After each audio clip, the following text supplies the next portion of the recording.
ఇప్పుడు వైరాగ్య ప్రకరణములోని 14వ అధ్యాయము దేహము. ఈ దేహము ఉన్నది చూచారా?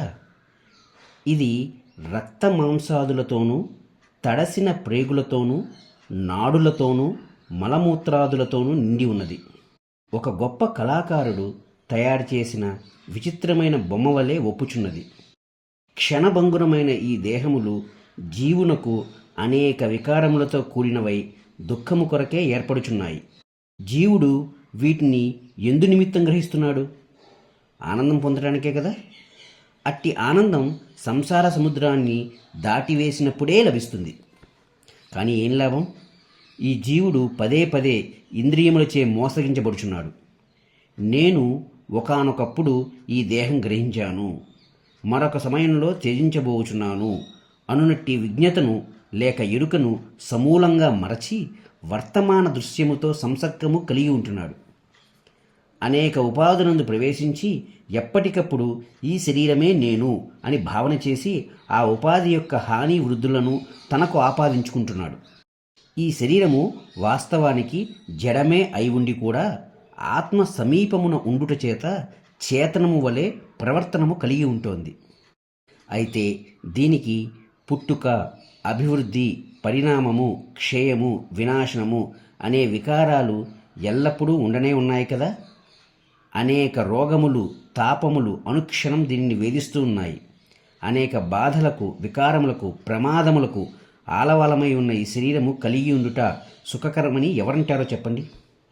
అయినప్పటికీ ఈ జీవుడు ఇది నాకు సర్వదా ఉంటేనే బాగుంటుంది, అట్లే ఉండుగాక, ఇది తొలగితే ఇంకేమైనా ఉన్నదా? ఎంతటి హాని, ఎంతటి విపత్తు! దీనితో నాకు ఏర్పడుచున్న మాత, పిత, భర్త, భార్య, సోదర, పుత్ర, మిత్రాది సంబంధములు ఎంతటి ప్రియమైనవి! ఇవన్నీ సత్యములే కదా. ఇటువంటి రూపములు గల అనేక అసత్యపు అభిప్రాయములు పరంపరలుగా కలిగి ఉంటున్నాడు. హే మహర్షి, ఇది కొంచెమునికే సంతోషిస్తోంది, కొంచెమునికే దుఃఖిస్తోంది. ప్రపంచంలో ఇంతటి గుణహీనమైంది ఇంకేమన్నా ఉన్నదా? ఇందులో ప్రవేశించిన జీవుడు ఈ దేహము యొక్క వాస్తవత్వ అవాస్తవత్వములు గ్రహించలేక ఇంద్రియ విషయములు అనే తృణములను నెమరువేస్తూ దివారాత్రములు గడుపుచున్నాడు. అంతేగాని పరమ పురుషార్థము అంటూ ఏది పొందలేకయే ఉన్నాడు. ఇది అతనికి స్వగృహము వలనే అనేక పదార్థముల కలయికచే ప్రాప్తించుచున్నది. ఒకనాటికి ఈ దేహము యొక్క శిథిలత్వము అనివార్యము అనే విషయం అందరికీ తెలిసిందే. వేరువేరు చోట్ల నుండి అరువు తెచ్చుకుని ఒక చోట ఒక వరుస క్రమంలో అమర్చబడిన వేరువేరు పదార్థముల అమరిక వలె ఈ శరీరమును కనబడుచున్నది. ఇప్పుడు మీకు దేహ వృక్షములు బాటసారులు అనే ఒక ఉపమానంతో మరికొంత వివరిస్తాను. చంకలు, భుజాలు వంటి అనేక పదార్థములతో కూడుకుని వృక్షముతో పోల్చదగిన ఈ శరీరమునందు బహుదూరపు బాటసారులకు ఈ జీవులు ఎక్కడి నుండో వచ్చి కొంతసేపు విశ్రమించి మరల ఎటకో బయలువెడుచున్నారు. ఈ శరీరము కలిగి ఉన్న కొద్దిసేపట్లోనే ఇది నా శరీరం, దీని పేరిది, ఈమె నా భార్య, వీరు నా పిల్లలు, ఇది నా గృహం, ఇవి నాకు ఉన్న పేరు ప్రతిష్టలు అను రూపము గల అనేక సంబంధములను కల్పన చేసుకుని అనుభవిస్తున్నాడు. ఇట్టి తుచ్చ శరీరం పొందినట్టి ఇతడు ఇది నాది, ఇది నాది కాదు అంటూ మీమాంస ఎందుకు చేస్తున్నాడో నాకు అర్థమవట్లేదు. ఇటువంటిదైన ఈ నా యొక్క శరీరముపై, తదితరుల శరీరముపై ఒకడికి ప్రేమ ఎందుకు, మరొకరికి ద్వేషం ఎందుకు? ఈ నా దేహము దుఃఖములందు, దారిద్ర్యములందు పొరలుగాక, లేదా సుఖములందు, సమృద్ధములందు తేలియాడుగాక. దీనితో నాకేం సంబంధం? ఇది ఆయుర్దాయం అనే నది యొక్క జలం వంటిది. జన్మ మృత్యువులే దీని ఈవలి ఆవలి ఒడ్డులు. మహర్షి, విజ్ఞులైన పెద్దలు మాతో, నాయనలారా, ఈ శరీరము అనేది సంసారము అనే సముద్రమును దాటుటకు తెప్ప వంటిది. తగినంత జాగరూకులై దీనిని సరి అయిన ప్రయోజనముకై వినియోగించండి అని జనులందరినీ హెచ్చరిస్తున్నారు. విన్నవారు వింటున్నారు, విననివారు ఈ మాటలను అవహేళన చేస్తున్నారు. కొందరు తగినంత జాగ్రత్త వహించి విజ్ఞానమును పొంది ఆవలి ఒడ్డుకు చేరుచున్నారు. ఇక మరికొందరో మధ్యలోనే మునిగిపోతున్నారు. శరీర తాదాత్మ్యము పొందిన వారై నాది, నేను అను రూపము గల అనేక భ్రమలకు లోనగుచున్నారు. ఫలితం అంతులేని దుఃఖములు, వేదనలు. రక్త మాంసములచే నిర్మించబడి ఒకానొక బాహ్య వస్తువులాగానే దర్శనమిస్తున్న ఈ శరీరంపై నాది అనే అభిమానం అసలు ఎందుకు కలుగుతుంది చెప్పండి? ఈ దేహగృహం, దేహము అనే గృహ ప్రాంగణములో గల పశువుల కొట్టాంలో ఇంద్రియాలు అనే పశువులు కట్టివేయబడ్డాయి. ఆశ అనేది ఈ గృహము యొక్క గడుసరి ఇల్లాలు. చిత్తము అనేవాడే ఇక్కడి సరంజామా అంతా ప్రోగు చేసే సేవకుడు. విచారించి చూస్తే సారమైన వస్తువంటూ ఇందులో ఏదీ లేదు. అందుచేత ఇదంతా దుఃఖకరమే కానీ వాస్తవ సుఖమైనదేది ఇందులో నాకు కనిపించడం లేదు. ఈ శరీర గృహం నోరు వాకిలిగా, నాలుక గడియగా, వెన్నుముక స్తంభముగా కలిగి ఉన్నది. స్వల్పకాలంలోనే నేల కూలబోయే ఈ శరీర గృహం పైకి మాత్రమే అందంగా కనిపిస్తోంది. అయినా ఎంత రాజ్యముంటే ఏం లాభం? ఎట్టి సుందర దేహముంటే ఏమున్నది? అతి కొద్ది కాలంలో ఇది కాళ్ళుంచే కవలించబడుతోంది కదా. ఈ దుష్ట రోగములు సత్కర్మశీలుణ్ణి మాత్రం వదులుచున్నాయా? లేదు. లోన రక్తమాంసములతో నిండి ఉండి బయటకు చర్మము అనే సున్నంతో పూయబడి ఈ దేహము ఒక యంత్రము వలె చెలించుచున్నది. మనస్సు అనే భూతం దీనిలో ఉండి దీనికి నిలకడ లేకుండా చేస్తోంది. నశించుటయే ధర్మముగా గల ఇట్టి స్త్రీ పురుషుల శరీరములందు జనులకు కనబడే రమ్యత్వం ఏమిటో నాకు అర్థమవుటలేదు. దీనికి ఏమైనా తారతమ్య జ్ఞానం ఉన్నదంటారా? ఖరీదైన వంటకాలతో సుఖింపజేసిన లేక దారిద్ర్యాదులచే బాధింపచేసిన కాలక్రమంగా ముసలితనం పొందకుండా ఉండదు కదా. ఇదిగో ఇక్కడ మేము సుఖంగా ఉన్నాము అని అనుకుంటూ ఉండగానే కాలం అన్నిటినీ క్షణంలో మార్చివేస్తోంది.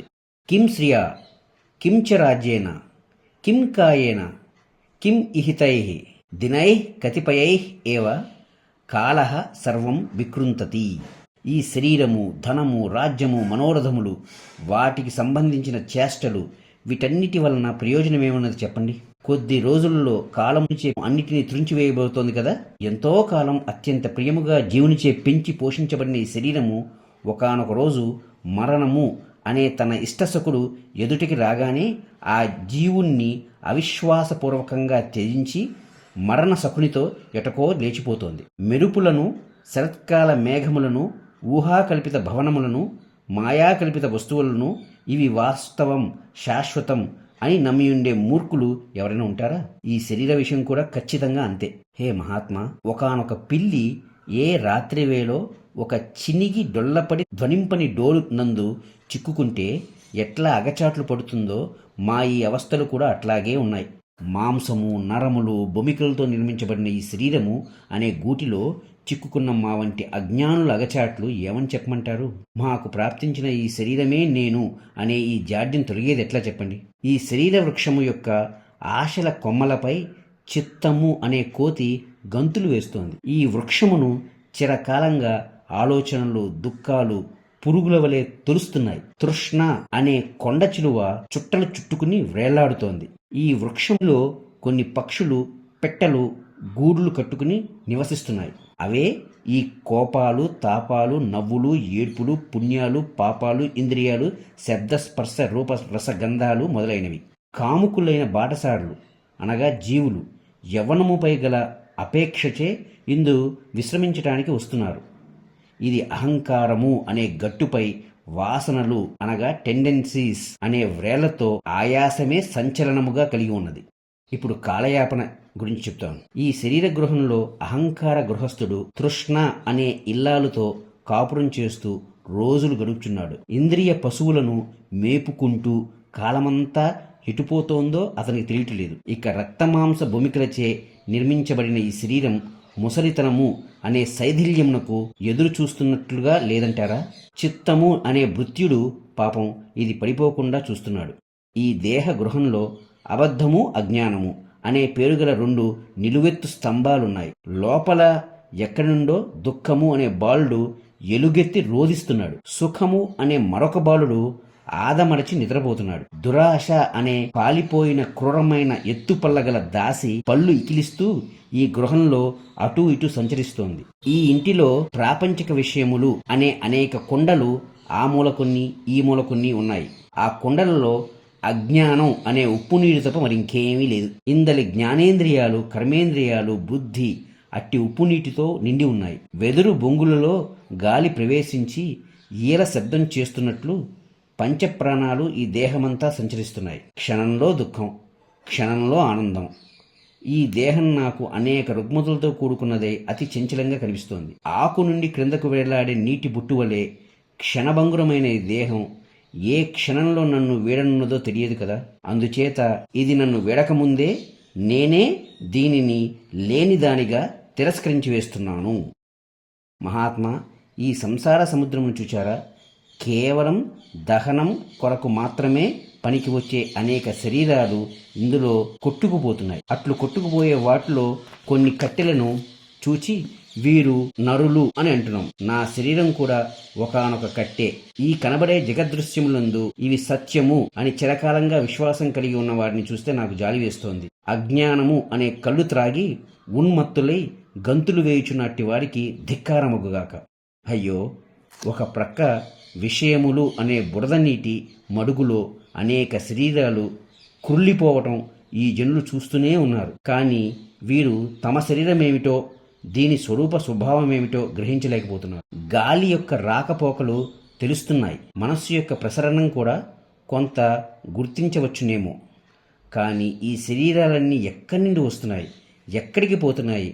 అనేక పదార్థములతో కూడిన దీన్ని ఎవరు ఎందుకు నియమిస్తున్నారు? ఏదో అజ్ఞాత శక్తి మాకు అర్థం కానిదై అన్ని వైపులా ఆవహించి ఉన్నదని నాకు అనిపిస్తోంది. అది మాకు మాన అవమానములు, ప్రియ అప్రియములు మొదలైన రూపములు గల భ్రాంతిని చూపి మమ్ములను ఆకట్టుకుంటోంది. మా మనస్సులను హరించి మరల మరల మృత్యుముఖం వైపుకు దారులు చూపుతోంది. ఓ దేవా, విశ్వామిత్ర, ఎవరైతే తమ యొక్క అతి సూక్ష్మ బుద్ధితో ఈ జలమగు దేహము నేను కాదు, నాకు ఈ దేహముతో గాని ఈ దేహమునకు నాతో గాని సంబంధమే లేదు అని గ్రహించి ఆత్మయందు విశ్రాంతి పొందుతారో వారే మనుజులలో ఉత్తములు.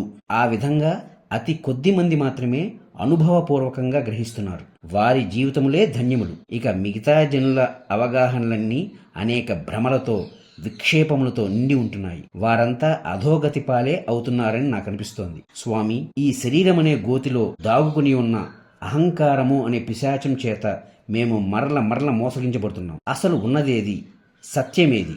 నా కించిత్ అపి దృశ్యే అస్మిన్ సత్యం తేన హతాత్మనః చిత్రం దగ్ధ శరీరేణ జనత విప్రలభ్యతే. ఈ దృశ్య ప్రపంచంలో ఇది సత్యము అని మనం అనుకోగలిగేది ఎక్కడైనా ఏదైనా ఉన్నదా? ఈ కనబడే మొత్తము దృశ్యమునందు అంతర్గతమై ఒకానొక వస్తువు వల్లే ఉన్న ఈ నా శరీరం కూడా అసత్యమే అయి ఉన్నది కదా. అసత్ రూపములై దగ్ధ ప్రాయములై ఈ శరీరాదులచే మేము ఎందుచేత మోసగించబడుచున్నాం? ఎంత ఆశ్చర్యం! మెరుపు వలె అస్థిరంగా ఉండే ఈ శరీరంపై ఇది మాకు కలదు, ఇది ఇట్లే ఉండబోచున్నది అని విశ్వాసం కలిగి ఉండేవారికి ఎవరు మాత్రం ఇలా చెప్పగలరు? అందుచేత మహర్షి, ప్రబల దోషములచే దిక్కుమాలిన దానివలే ప్రవర్తిస్తున్న ఈ శరీరమును నేను తృణప్రాయంగాను ఇప్పటికే నశించిన దానిగాను చూస్తూ సుఖమును పొందుచున్నాను.